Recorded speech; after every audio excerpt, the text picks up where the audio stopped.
kuadër të rekomandimit numër 1, është rritur ndjeshëm numri dhe cilësia e hetimeve për korrupsion, me 33 zyrtar të lartë të proceduar dhe 19 çështje të dërguara në gjykatë, si dhe një rritje prej 8% të çështjeve nën hetim. Në zbatim të rekomandimeve numër 2 dhe 3, SPAK ka intensifikuar përdorimin e teknikave proaktive të hetimit dhe ka rritur hetimet që nisin kryesisht me 65 procedime të tilla dhe 10 skuadra të përbashkëta hetimore të reja me partnerë ndërkombëtar. Se takon rekomandime numër 4 dhe 5 janë përmbushur përmes forcimit të hetimeve financiare dhe rritjes së sekuestrimeve, konfiskimeve në vlerën 65.5 milionë euro.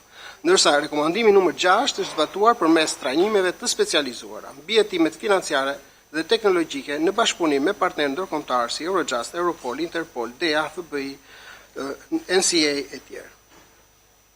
Sa takon rekomandimet të Këshillit të Ministrave në luftën kundër krimit të organizuar, në zbatim të rekomandimit numër 1, krahasuar me vitin 2023, numri i çështjeve nën hetim për veprën penale të trafikimit të narkotikëve në kuadrin e grupit të strukturuar kriminal është rritur në masën 3.3%.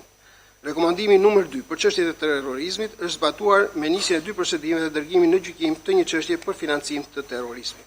Sa takon rekomandimit numër 3 është realizuar përmes intensifikimit të hetimeve për pastrimin e parave, ndërsa rekomandimi numër 4 ka sjellë rritjen e bashkëpunimit me Manival dhe Eurojust për hetimet financiare.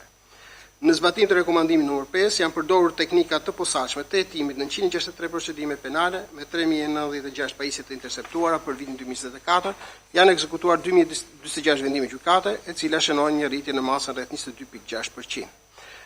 Sa takon rekomandimi numër 6 është përmbushur me forcimin e bashkëpunimit ndërinstitucional dhe 300 kallëzime penale të trajtuara nga prokuroria e posaçme.